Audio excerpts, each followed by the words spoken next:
ದಂತದ ಗೊಂಬೆ ಹೆಜ್ಜೆ ಇಟ್ಟರೆ ನವಿಲಂತೆ ತುಟಿ ತೆರೆದರೆ ಗಿಣಿಯಂತೆ ಆ ನಡೆ ಚಂದ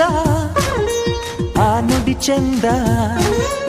ಆ ನಗು ಚಂದ ಆ ಗುಣ ಚಂದ ಯಾರೇ